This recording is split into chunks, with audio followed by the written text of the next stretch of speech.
Padre Libânio é um personagem extraordinário. Quem o conheceu sabe disso. E um dos temas que ocupou a vida do Padre Libânio foi o tema dos jovens, da juventude.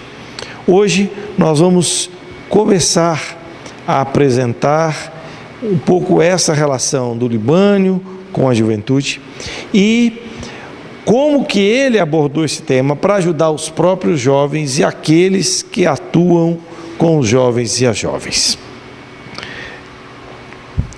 Lembramos, em primeiro lugar, que Padre Libânio teve um longo trajeto com jovens, a começar quando ele voltou da Europa para o Brasil e ele começou a atuar no movimento juvenil que naquele tempo se chamava CJC.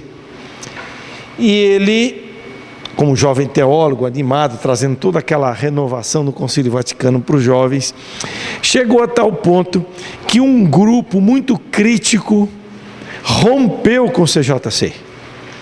E esse conflito foi tão grande que esse grupo se chamava a Tropa Maldita. E Libânio passou a acompanhar esses jovens. Depois esses jovens ficaram adultos, casaram-se com filhos e até o final da vida, uma vez por ano, Libânio se reunia com eles. Dentre esse grupo de jovens, nós destacamos dois que são mais conhecidos: Chico Pinheiro, jornalista, e Faustino Teixeira, que hoje é considerado, eu considero, o maior teólogo leigo no Brasil.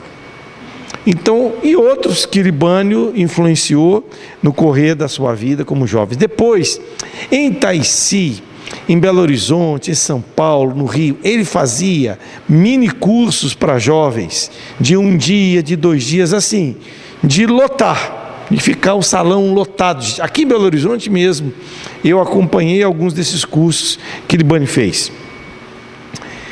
E algo que foi muito importante para ajudar a formação de lideranças juvenis de Libânio foi algo que ele criou, chamado Formação da Consciência Crítica.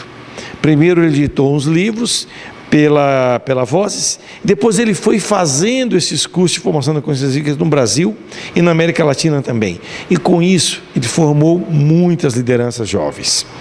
Além do mais, Libânio tinha uma coisa que desde que ele começou o trabalho teológico dele até o fim da vida, ele tinha esse olhar para as lideranças de juventude. Então, quando ele percebia alguém com um potencial para trabalhar, ele investia nisso. Para vocês terem uma ideia, a grande teóloga Maria Clara Bingmer, que hoje é sem dúvida uma teóloga brasileira latino-americana conhecidíssima, começou o seu trajeto teológico com Libânio. Libânio a chamou para escrever um livro. Eu estava aqui nessa faculdade, estava terminando a graduação, ele me chamou para ajudar a trabalhar na introdução à teologia. Quando eu voltei do doutorado, ele falou: vamos escrever um livro juntos. Eu falei: Libânio, mas você já tem um monte de livros escritos, mas eu vou ensinar você a escrever. Foi assim. Então, recentemente, antes de ele morrer, ele estava fazendo esse mesmo projeto com 2 outros jovens teólogos. Então ele tinha essa perspectiva efetiva dos jovens serem protagonistas, de formar novas gerações. Isso é algo extraordinário que caracterizou a vida e o trabalho de Padre Libânio. A respeito de juventude especialmente, Padre Libânio tem 3 grandes obras, livros.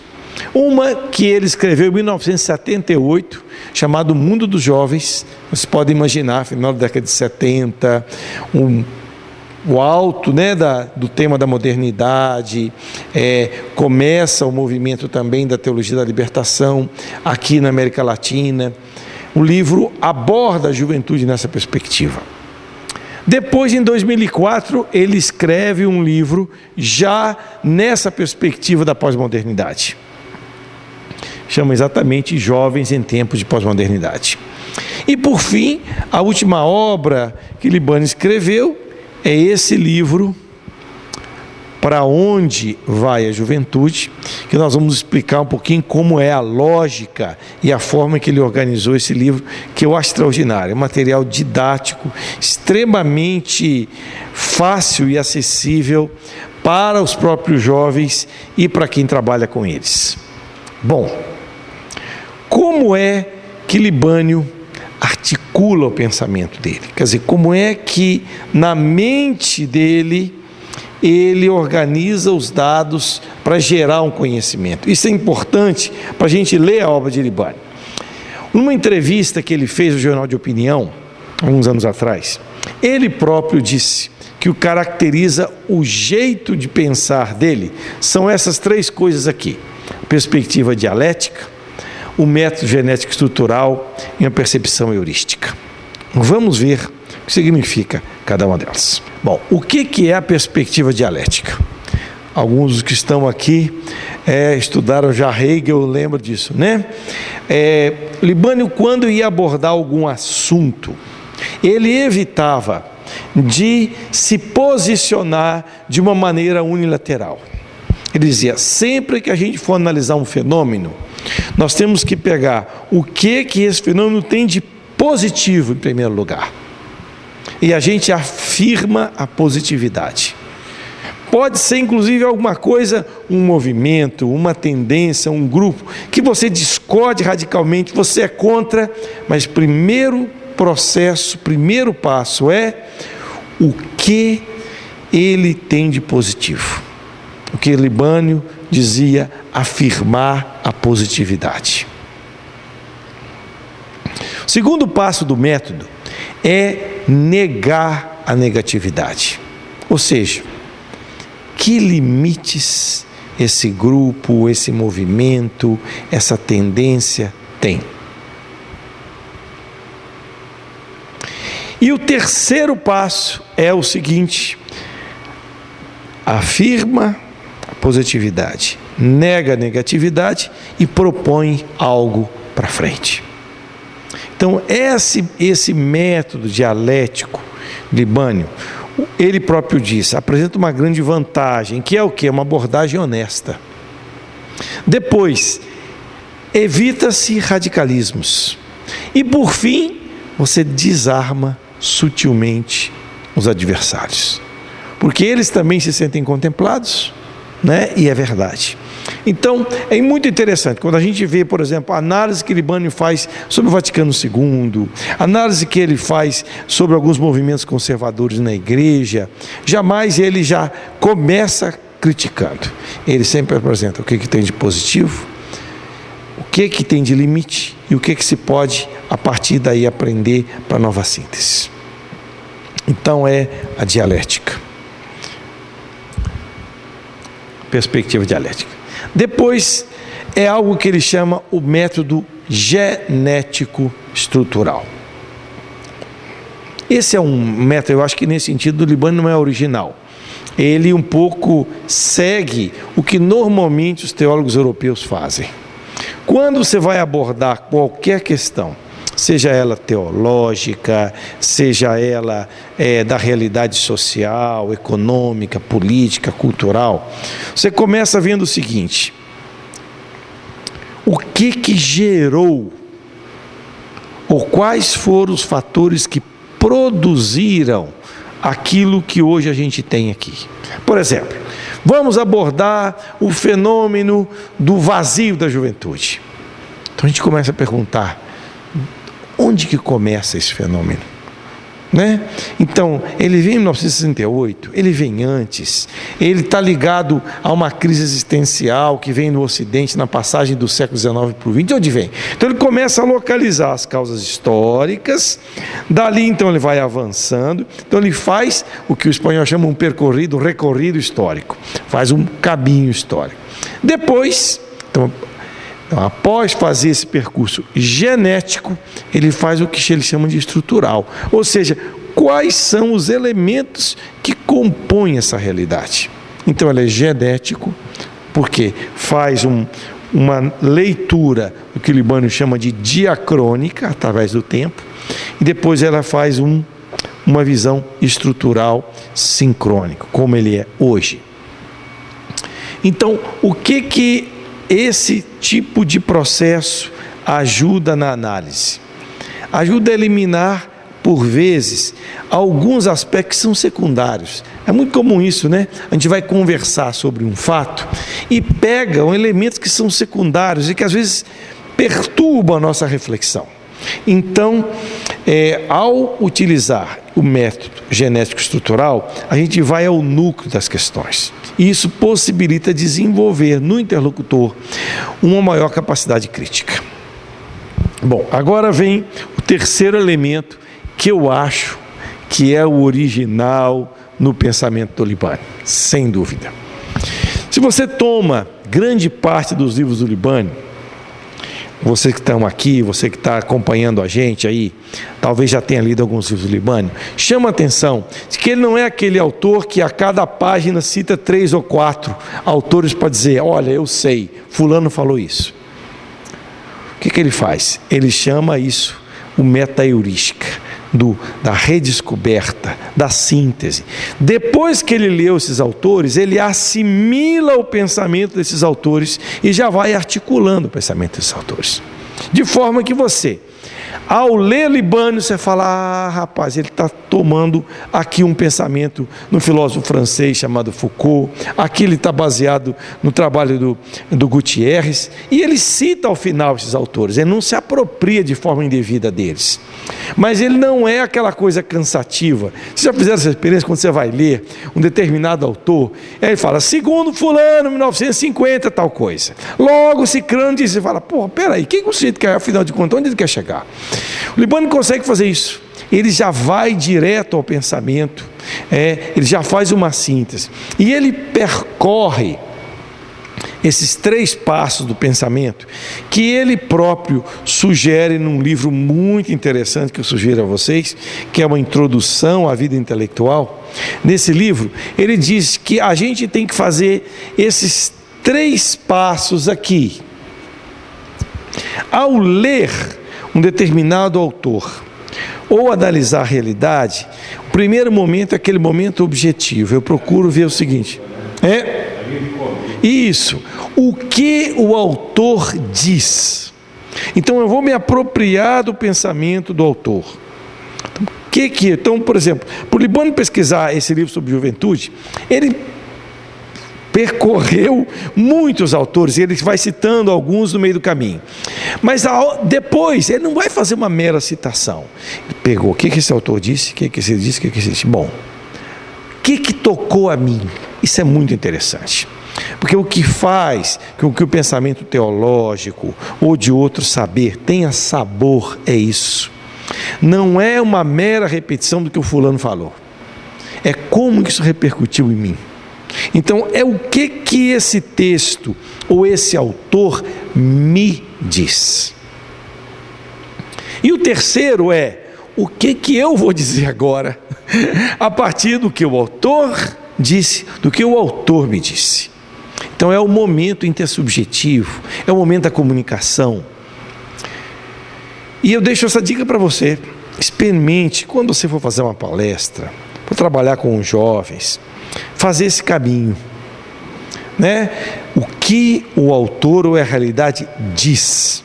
Então eu me aproprio dos dados, das informações. O que me diz, o que me toca e o que eu vou dizer a partir disso. Esse método do Libânio é extraordinário, porque ele nos possibilita, inclusive, continuar pensando a partir dele. Bom, agora vamos fazer um momentinho de discussão sobre isso. Ok? Um pedaço aqui, tá? Para depois colocar na frente. Então, nós vamos ver agora como o Libânio utiliza esses 3 elementos do seu método na abordagem da juventude nesse livro. Então, o Libânio começa dizendo o seguinte: eu não vou afirmar aonde os jovens estão. Eu tento mostrar em que direção eles caminham. Por isso o livro se chama Para Onde Vai a Juventude. Libânio vai abordar o que ele chama de tendências da juventude. Então ele diz, a categoria tendência deixa em aberto até que ponto os jovens estão, aponta para que lado eles estão indo, e em cada tendência o jovem vai se encontrar. Em que altura da tendência eu estou? Então ele vai localizar essas tendências e vai apontar, então, um movimento de alguma coisa para outra. Então você pode ter um jovem que está aqui, está exatamente na tendência oposta. Você pode ter um jovem que está lá na frente dessa tendência. E você pode ter um grupo que está aqui no meio, oscilando entre um lado e outro dessa tendência. Então ele vê assim, há um movimento que a gente chama culturalmente de pós-modernidade, que está atingindo o mundo inteiro. Então, em relação a esse movimento de transição, de uma cultura tradicional, centrada na figura da família, do pai, da religião, para esse outro extremo, de uma cultura fragmentada e tal, como é que a gente pode analisar a presença e a participação da juventude? Então, ele monta o esquema de análise da juventude contemporânea assim. Ele elenca as tendências, analisa cada tendência, mostra a positividade, a negatividade e a ambiguidade dessa tendência e dá algumas dicas, algumas sugestões pastorais. E ele faz isso abordando tendências pessoais, tendências na vida escolar e acadêmica, tendências nas relações comunitárias, tendências do mundo cultural, tendências do mundo religioso e tendências na sociedade e na política. Vocês estão vendo que é um quadro bem diversificado e completo, né? Hoje, nós vamos somente abordar as tendências pessoais. Então, ver como ele apresenta isso, e à medida que nós vamos escutando isso, vamos fazendo ligação com os jovens que a gente conhece. Vocês que são jovens, que estão aqui até os 30 anos, tem alguém aqui que tem menos de 30 anos aqui? Tem, né? Então, hoje se diz que a juventude vai até os 28, né? Então, vocês também podem se ver nessas tendências aqui, tá bom? Vamos lá então. Primeira tendência, eu digo primeira, segunda, terceira, mas não tem ordem, tá certo? E vocês vão ver que essas tendências, elas se interrelacionam. Então, a primeira tendência é o seguinte: como que a gente olha a juventude, adolescência e juventude há 20, 30, 40 anos atrás e percebe uma diferença hoje. Então, há 40 anos atrás, 50, o que caracterizava a adolescência e juventude? Um desenvolvimento físico lento, né? Devagarzinho, a criança ia passando da adolescência, ou a adolescência passava rápido já, né? E já ia para a fase de jovem e de adulto. E as crianças, os jovens já assumiam responsabilidade cedo. Então, eram dois fatores assim muito claros, é que até hoje a gente percebe numa parcela de juventude da periferia, né? A evolução física mais lenta e um assumir de responsabilidades muito cedo. Eu lembro, muitos anos eu trabalhei com jovens aqui em Areias, a gente fazia uns encontros do Centro Marítimo Pastoral, e chegavam os jovens de bairro, a gente começava a perguntar, jovens de 17, 18 anos, a maioria trabalhando, estudando, né? Gente que assumia responsabilidade em casa, as mulheres principalmente, né? Dividiam responsabilidades com a mãe com 17 anos. Então... Lá em casa foi assim, meu pai tinha 12 filhos. Espera aí, fala aqui. Então, 12, na minha casa era assim, tinha 12 filhos, né? E o único rendimento que tinha era do meu pai, né? Então, os mais velhos foram forçados praticamente a ajudar a família naquela época que era mais difícil, né? Com 12 filhos não era fácil criar, não. E não é como hoje, né? Hoje Nós sabemos que tem esse ajuda Bolsa Família, né? Tem esse auxílio-desemprego que não tinha na época.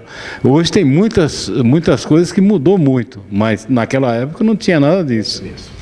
Então, veja bem, agora vamos fazer essa análise olhando a positividade e a negatividade, né?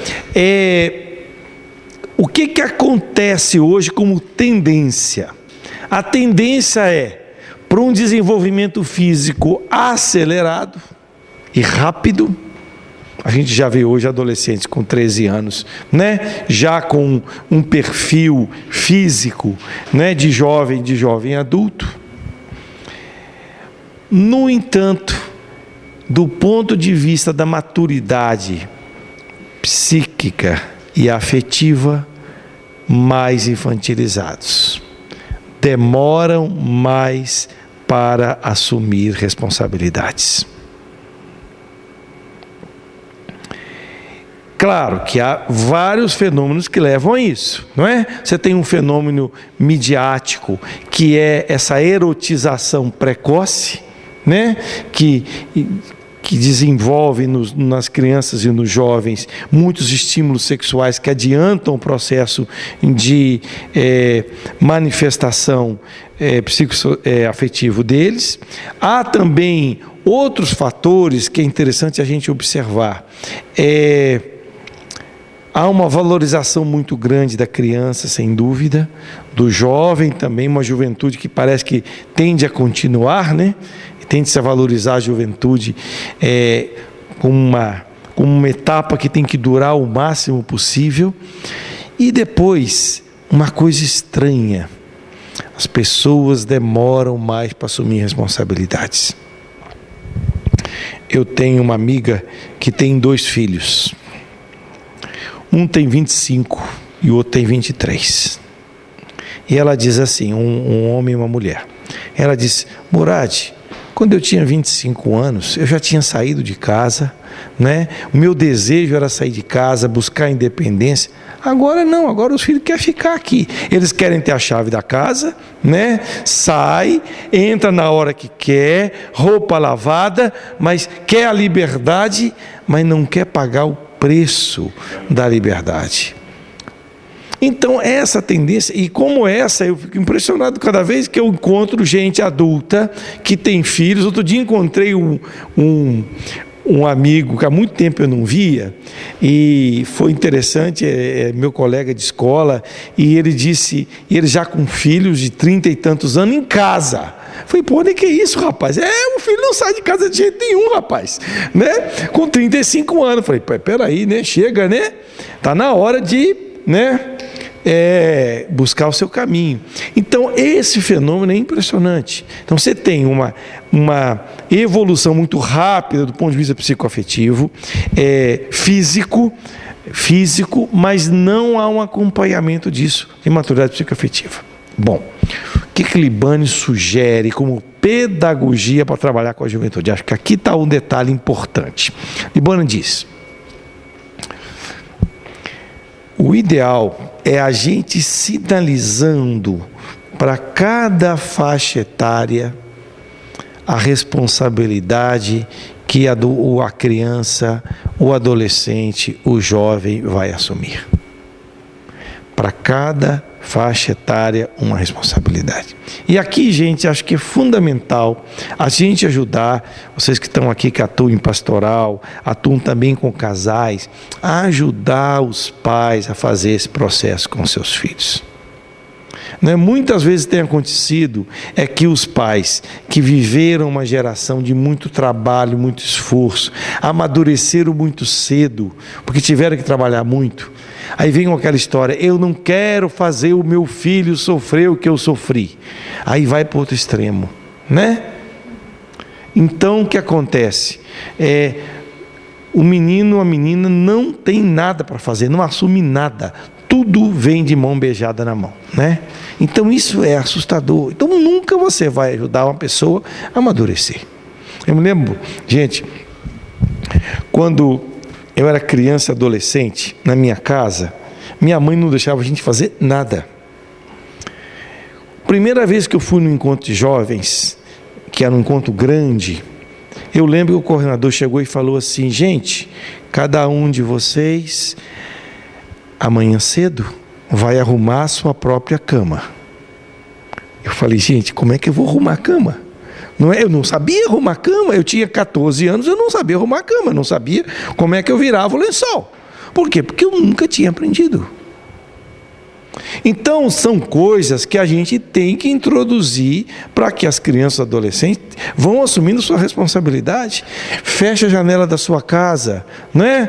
Apaga a luz, faça isso, né? Começa a aprender a fazer alguma coisa na cozinha. Quer dizer, isso são coisas muito importantes e são questões até culturais. Eu me lembro quando eu morei na Itália, eu comecei a estudar italiano e nosso grupo tinha gente de vários países. Uma delas era muito interessante, era uma professora da Suécia, que sabe qual era a matéria que ela dava na escola para adolescentes? Ensinar os adolescentes a fazer um monte de coisas práticas. Isso era matéria na escola. Costurar o seu próprio, botão, fazer comida básica. Fica impressionante, trocar lâmpada, um monte de coisa dessas, coisas de jardinagem, porque os suecos gostam muito no verão de trabalhar no próprio quintal da casa. Ela ensinava o pessoal a fazer essas coisas. Então, da mesma forma, assumindo essas responsabilidades, então ele diz: olha, o amadurecimento a gente consegue com exigências, mas essas exigências elas têm que ser dosadas, sucessivas, uma depois da outra, e continuadas. Acho que 3 palavrinhas muito importantes. Como é que a gente ajuda essas novas gerações a assumir responsabilidades? Com exigências, feitas, claro, com amor, mostrando como isso é positivo para o crescimento dela e para a coletividade. Exigências dosadas, um pouquinho de cada vez, sucessivas, uma depois da outra, e continuadas. Por quê? Você faz um pouco, depois esquece e para, não cria processo, não cria processo educativo. Então, esse fenômeno é real. A gente vê isso em crianças, em adolescentes, em jovens. O desenvolvimento físico é rápido, é acelerado, mas a maturidade psicoafetiva não acompanha. Então, a gente tem que ajudar a isso acontecer. Vamos ver uma segunda característica, depois a gente abre para a nossa conversa. Mas tem muita gente madura mesmo que não tem essas perspectivas também não, né? Como é que é? Aprenderam isso que é básico, né? É isso mesmo. Segunda característica. Se a gente olha a chamada juventude de 68, 70, eu me recordo mesmo quando eu era jovem e trabalhava com juventude, a gente encontrava um grande percentual de jovens que olhavam para o futuro, que tinham esse olhar: o que eu vou ser no futuro, o que eu vou realizar no futuro, como é que é a sociedade nova que a gente quer construir. Hoje a tendência é muito mais vivenciar o agora, o presente. Chegou um ponto, uma vez, eu trabalhando com um grupo de jovens religiosos, que eu disse assim: gente, vamos imaginar, cada um de vocês que está aqui terminando essa fase agora, como é que você se imagina daqui a um ano? O que você sonha para daqui a um ano? Aí eu me lembro de um que disse assim: 1 ano é demais para mim. Eu não dou conta de pensar daqui a um ano, não. Eu fiquei assustado, sabe? Eu falei: eu não dou conta de pensar daqui a um ano, não. Então, essa tendência de vivenciar o agora em detrimento do futuro. Agora, ele tem uma coisa positiva? Claro que tem. A fruição do presente, a capacidade da gente experimentar intensamente as experiências, desfrutá-las, vivenciá-las, extremamente positivo. Quem vive ansioso só pensando no que vai realizar no futuro, é infeliz. Então há nessa tendência algo positivo. Agora, se a gente não reserva energia para pensar e para investir no futuro, nossos sonhos ficam muito limitados, né, gente? Estão vendo que toda tendência ela tem um elemento positivo e tem um elemento ambíguo? O elemento ambíguo que é muito comum nos adultos é essa incapacidade de experimentar, de fruir as experiências do presente. Eu me lembro, uma vez estava vendo na televisão um campeonato, o técnico, né, o time ganhou o campeonato. Aí os repórteres chegaram para o técnico, né, aquele monte de microfone, e disseram: como é que você está fazendo essa experiência depois de 15 anos sem o time de vocês conquistar o campeonato? Resposta do técnico: nós vamos trabalhar intensamente para o ano que vem a gente conquistar de novo. Eu falei: porra, sujeitinho ruim, né, gente? Está na hora de festejar, ficar tão alegre, tão feliz. O cara já está pensando no ano que vem. Peraí, né? Estão vendo? Bom, o que Libani propõe, então, diante desse deslocamento do dinamismo projetivo do futuro para um restrito ao presente? Ele diz, isso é muito interessante, a gente tem que propor desafios para os jovens, coisas que os façam ser capaz de pensar, de se mobilizar para além do agora. Algo que mova o espírito de sonho, de superação de si, de ultrapassagem da rotina. É comum a gente escutar os jovens dizer assim: eu sou assim mesmo e ponto. Mas você pode ser assim, se você é assim mesmo, mas você pode ser diferente se você quiser. Então esse negócio, eu sou assim mesmo e ponto, não. Você é assim mesmo agora, mas você pode ser diferente se você quiser. Você se fez assim, né? Então, uma coisa que a gente tem feito, interessante, a Pastoral de Juventude no Brasil promove isso, são chamadas oficinas de projeto de vida. Então, ajudar o jovem a pensar o presente, projetar o futuro e também uma coisa muito importante, curar algumas coisas do passado que impedem da gente ir para frente. Então são 3 coisas articuladas: curar o passado, porque muitas vezes a gente está amarrado ao passado e não dá conta de avançar. Pensar o presente, vivenciar o presente, mas também pensar o presente. Não é só fruir o presente. Você viveu uma experiência bonita, o que ela significou para você? O que ela trouxe de aprendizagem para você? Né? E vislumbrar o futuro. Eu tive a graça de passar por um processo terapêutico de uma psicóloga extraordinária, Beth Clark, uma mulher aqui em Belo Horizonte, famosa porque era uma mulher muito sábia, inteligente e que fazia a síntese de várias linhas. Então, o processo terapêutico que ela fazia com a gente era muito assim. A gente falava da experiência e ela perguntava: o que você aprendeu com isso? Então não era só relatar a experiência e o sentimento, mas o que você aprendeu com isso? Chegou uma certa vez e ela sempre perguntava: o que você aprendeu com isso? Cheguei uma certa hora, eu falei com ela: chega desse negócio, eu já estou saturado desse negócio, você sempre pergunta, o que eu tenho que aprender com isso? Aí ela ficou quieta, deixou. Aí num outro dia ela perguntou: o que você não aprendeu ainda? O que você ainda tem para aprender? Aí eu falei: é prospectivo, né? O que você tem para aprender? Ligada a essa tendência que nós falávamos do viver o hoje e ter pouco dinamismo projetivo para o futuro, a gente pode ver que a própria noção de felicidade modifica, né? Enquanto que você tinha uma tendência nas sociedades mais consolidadas, para uma visão de felicidade duradoura, né? Só ver as histórias, desde os contos de fada até os filmes de romance, né, das décadas anteriores, é aquela ideia de construir um projeto de felicidade que vai durar, para uma ideia de contentar-se com os momentos felizes.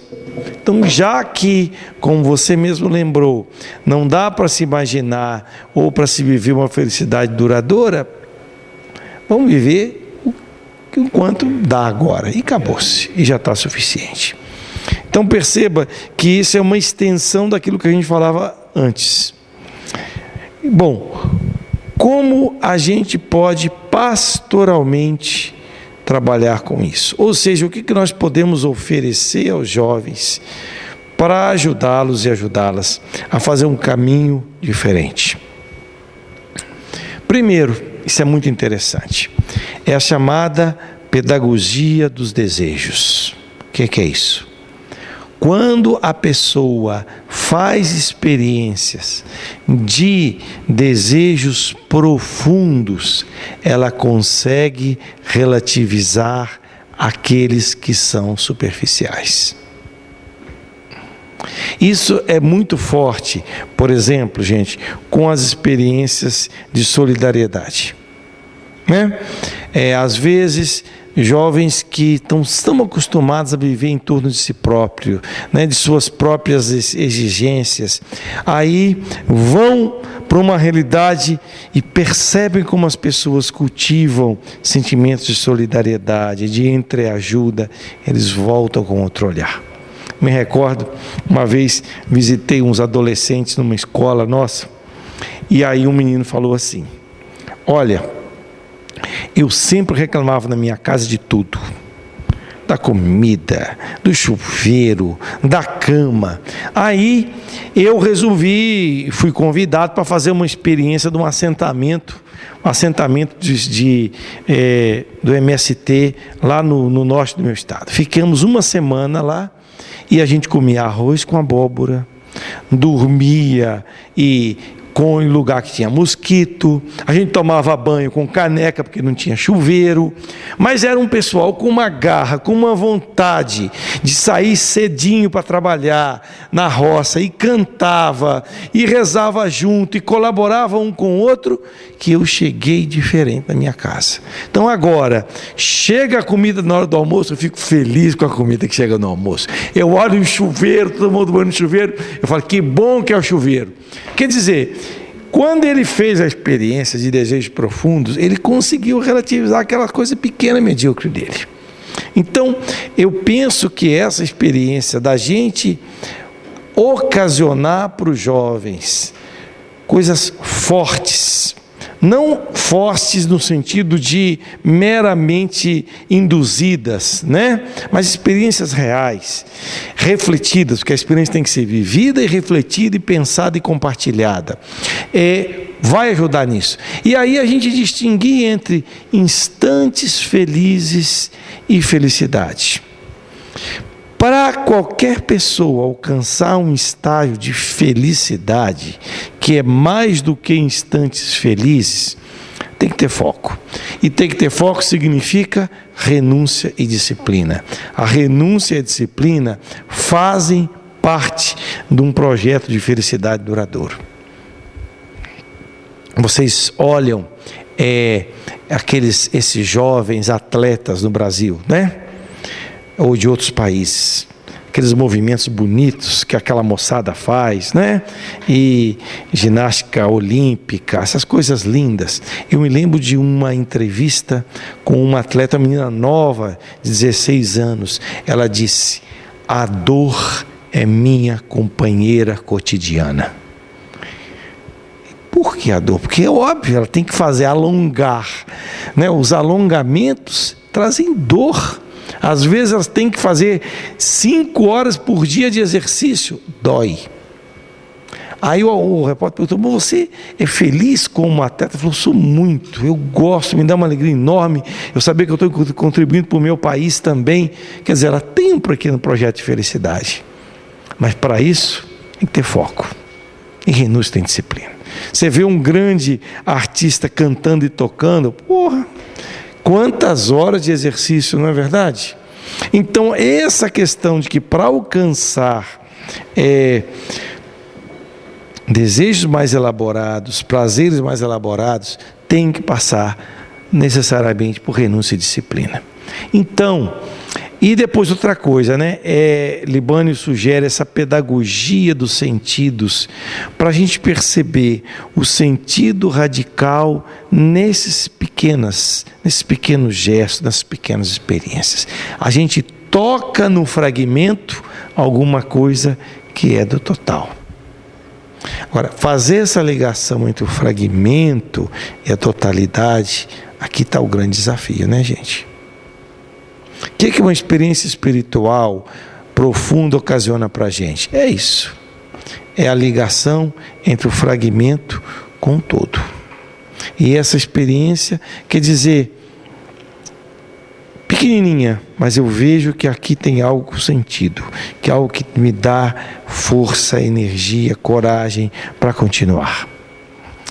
E dentro dessa pedagogia de revalorizar a capacidade da gente fazer projetos de futuro, mesmo que eles sejam fragmentários, que às vezes se perca no meio do caminho, volta outra vez, retoma o caminho, é também importante a gente desmontar esses mitos que a sociedade midiática constrói, né?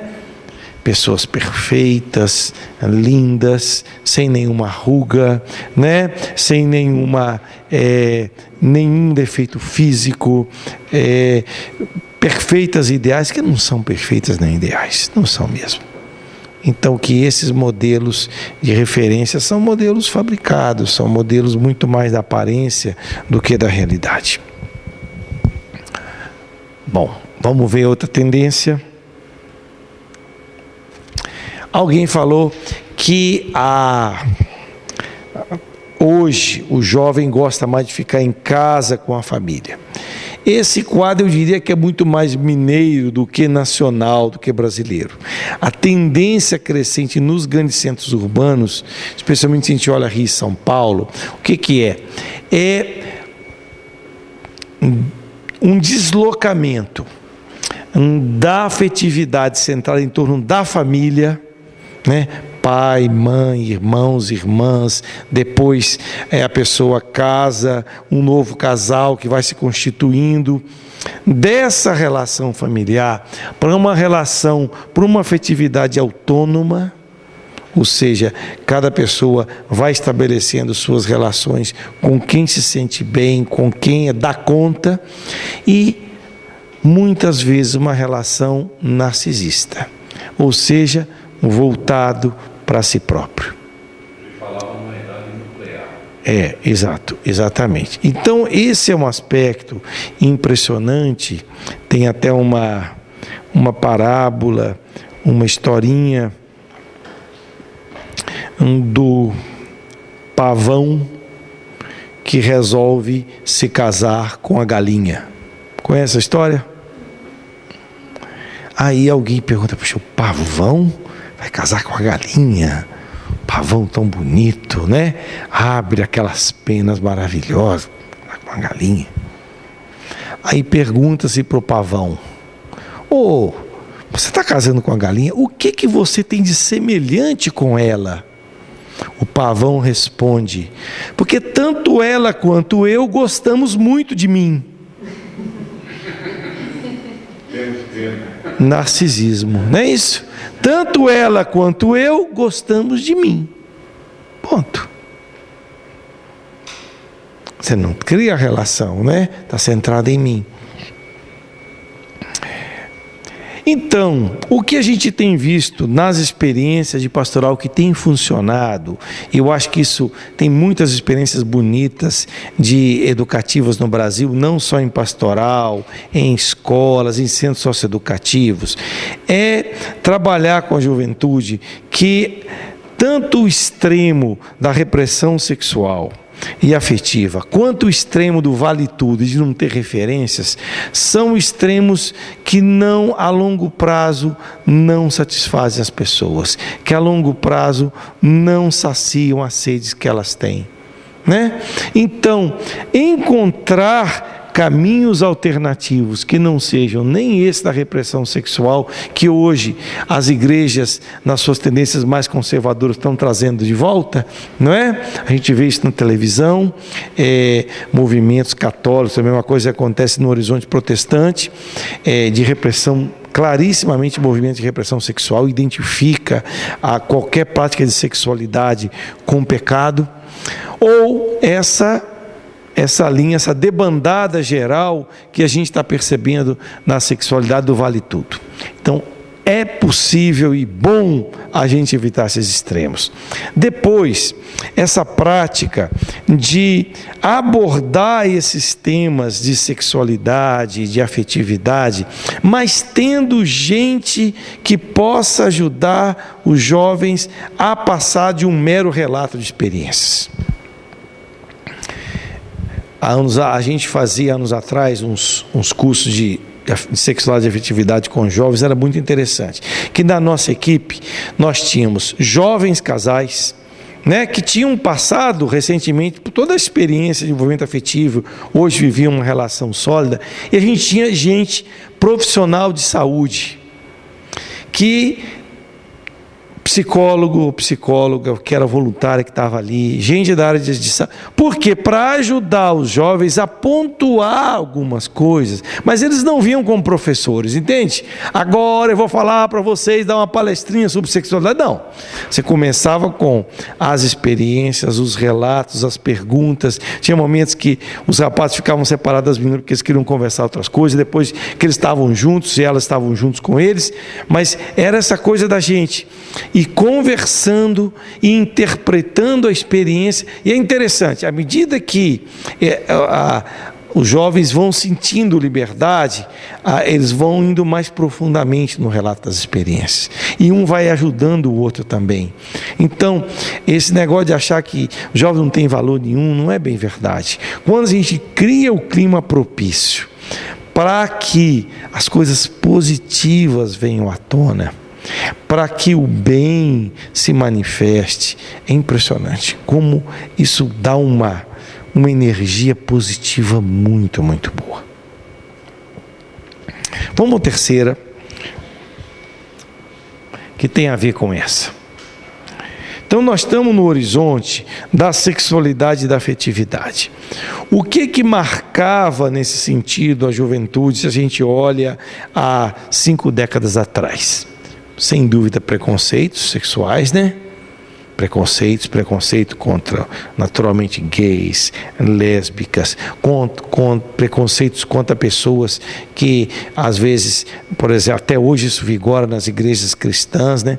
Quem não conseguiu viver bem uma relação matrimonial, separou-se, depois, com o tempo, conseguiu estabelecer outra relação sólida, bem fundada, esse preconceito, porque a pessoa é separada, porque é casada de novo, né? Todo esse contexto do preconceito. E exato, tinha isso, o temor das experiências limites. Depois de 68 tem uma virada, né, com isso. E hoje a gente está vivendo uma tendência para uma liberalidade sexual sem limites, a valorização da chamada diversidade sexual e o desejo de jovens de fazer experiências as mais diversas, até sem ter critério o que esse tipo de experiência pode trazer como resultado para a sua experiência de vida.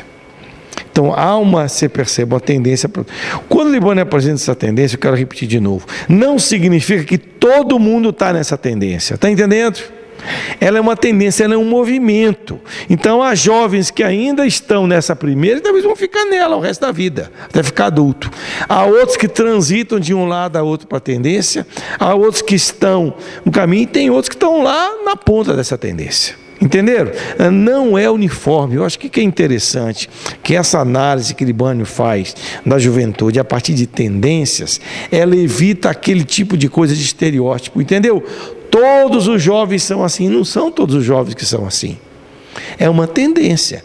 Como é que alguém se comporta diante dessa tendência? E que é interessante, né? Cada um de vocês que está aqui, você vai dizer, bom, dentro da tendência eu estou mais para cá, eu estou mais no meio, eu não aceito esse tipo de tendência porque eu acho que ela é desumanizadora. Ok, mas ela existe.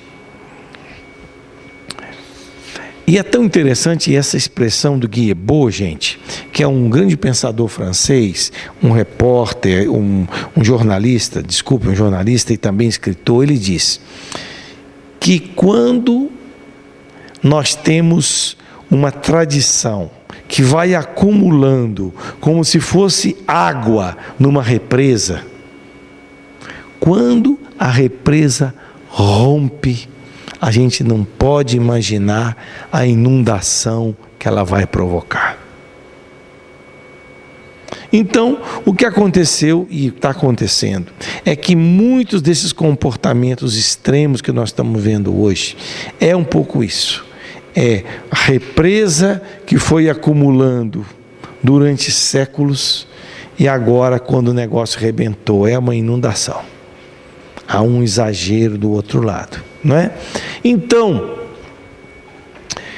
e o que a gente pode e deve ajudar a juventude? Primeiro, aprender os limites e os riscos das experiências sexuais. Toda experiência afetiva e sexual tem limite e tem riscos. Não pode entrar nelas assim, não, porque é tudo bom. Espera aí, tem limite e tem risco. Como toda experiência humana tem limite e tem risco, né? Depois, uma coisa é você compreender determinadas opções sexuais das pessoas. Você tem que compreender. A outra coisa é ser cúmplice de determinadas relações que são desumanizadoras. Cúmplice a gente não pode ser, né? Então eu acho que é muito interessante distinguir isso. Uma coisa é compreender, acolher. Agora, quando essas relações são desumanizadoras, como é o caso de assédio, de violência sexual contra criança e adolescente, não dá para ser cúmplice disso.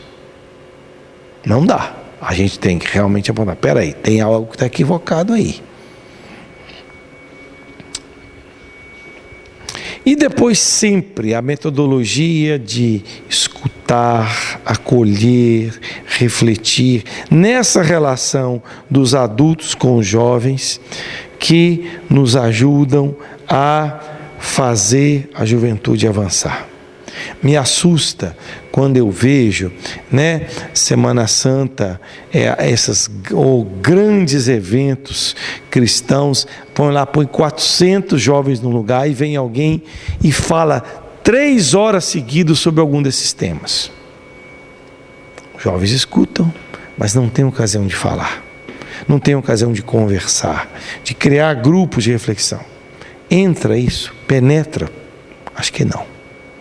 Fica na aparência, não é? Fica na aparência, fica no moralismo que a gente não sabe o que realmente repercute. E depois tem todo o tema que hoje, com a difusão da internet, né, toda a facilidade que você tem de estabelecer relações virtuais e dali para as reais, com uma prática extremamente, até perversa em algumas coisas, né? Então, como ajudar a juventude a utilizar bem a internet? Então, gente, sem dúvida, um dos componentes para ajudar o processo de crescimento, de amadurecimento humano dos jovens, está ligado a esse componente sexual e afetivo. Então, há de se respeitar as diferenças, perceber que o mundo é plural, mas a gente tem que ajudar a dar algumas referências. E, principalmente, ajudar com que os próprios jovens elaborem essas referências. Eu quero apontar mais alguns elementos das tendências do Libânio nessa noite, com algumas dicas. Então, dentro dessa linha de que há uma tendência do ser humano cada vez maior, e da juventude, isso é claro, por uma busca de prazer cada vez maior, e esse desejo de fazer experiências. Libânio lembra também que é o seguinte: essa busca ilimitada do prazer não percebe que o prazer tem qualidades diferentes. Então ele diz: como é que a gente ajuda as pessoas a perceber o limite? Olha que interessante. Você não vai negar a relevância que o prazer sexual tem, mas você trabalha outros 3 espaços prazerosos. Olha que interessante: o lúdico, o estético e o religioso. O lúdico é tudo aquilo que nos faz experimentar, né, a diversão, a alegria. O lúdico é extremamente prazeroso. E o lúdico é interessante, ele é vivido de maneira interpessoal, né? Uma coisa é você pegar um vídeo e ver sozinho na sua casa. Outra coisa é quando a gente brinca junto, não é? A gente faz dinâmicas. Então é um lúdico que nos anima, que nos dá energia. O lúdico. Depois, o estético. É impressionante, né, gente? A beleza. Eu estava chegando aqui nessa noite, uma lua cheia maravilhosa, enorme. Alguns de vocês viram, né? Gente, o estético. Maravilhoso. Você fica ali, olhando aquela lua enorme, aquele tom amarelado que devagarzinho vai se tornando prateado. Você vai numa exposição, numa obra de arte, né? Belíssima, ou escute uma música que os acordes são belos, são bem feitos.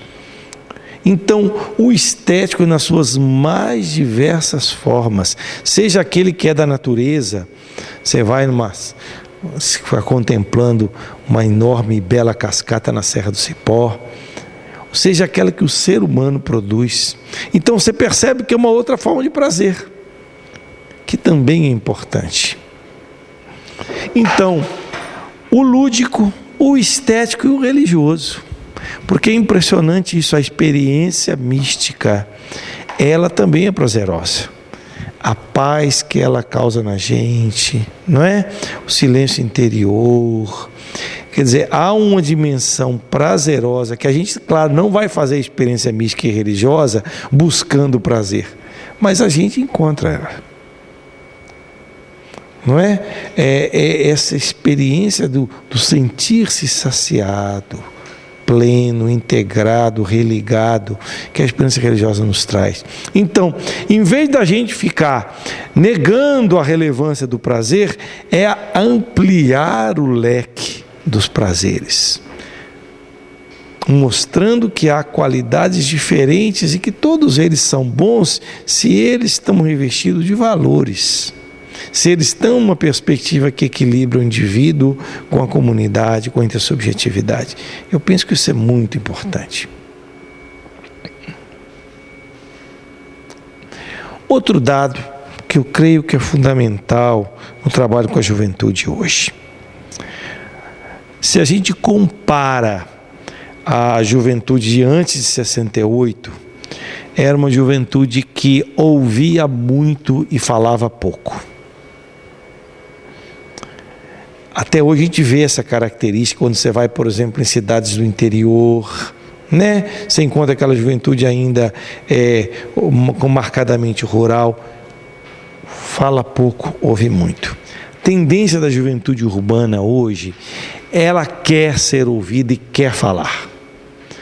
Quer falar entre si, quer falar para a igreja, quer falar para a família, quer falar para a sociedade. Só que por vezes fala coisa sem sentido, fala coisa que, né, com inconstância, com incoerência, mas quer falar. Então, qual é a pedagogia? É criar os espaços para as pessoas falarem e escutarem. Libânio relata uma experiência que muitas famílias têm feito, é reservar um momento na semana para conversar, né? Então, aquele momento semanal é o momento em que, seja criança, seja adolescente, vai falar da sua vida, vai falar se está insatisfeita com alguma coisa, vai contar algo positivo que vivenciou. Os pais também, é o momento de se conversar e principalmente de ouvir as novas gerações. Foi assim na idade filosófica, né? Eles falavam nas praças, né? Exatamente. Então, essa experiência do escutar. E nós temos visto no Brasil que as experiências que valorizam o chamado protagonismo juvenil, elas são fundamentais. Eu já acompanhei algumas experiências de centros socioeducativos com jovens, inclusive jovens em conflito com a lei, né? Jovens que tiveram uma história de vida complicadíssima com droga. Quando você vai acreditando na moçada e vai conferindo a elas capacidade de expressar os seus sentimentos, seus desejos, suas habilidades, é impressionante. Essa moçada é capaz de fazer coisas extraordinárias, gente. Vocês devem ter experiências dessas, são muito. Quer dizer, quando você não começa a tratar você jovem, inclusive jovens em situação de risco, não é, de conflito pessoal e social enorme, mas que tem uma enorme potencialidade, acredita e investe, a gente fica impressionado com os retornos. É uma coisa. Eu me lembro uma vez, num centro associativo nosso, a gente fez uma experiência de acolher jovens que eram pichadores, e a gente trabalhou com eles as técnicas de grafite. Ô, gente, as coisas que essa moçada criou de grafitagem, elas são belíssimas. E algumas com mensagens. Eu lembro, nós tivemos uma vez um dia da água lá no Parque das Mangabeiras, e a gente levou um grupo de jovens grafiteiros. Então eles iam indo, vendo as atividades que as crianças iam fazendo, e depois no mural eles iam retratando isso num grafite. Uma coisa belíssima. Então essa experiência de dar, conferir à juventude protagonismo, tem seus riscos, tem suas dificuldades, mas o resultado é muito bonito, é muito bonito. Está entendendo? É isso. E depois eu acho que essa questão dos valores, a gente chegar em consenso a respeito de determinados valores. Para isso tem que ter o espaço da conversação, o espaço do grupo. Então, gente, hoje nós apresentamos então algumas dessas tendências na juventude. Como mostramos essas tendências, elas indicam direções, mas não enquadram ninguém, e elas têm elementos positivos, elementos negativos e ambíguos.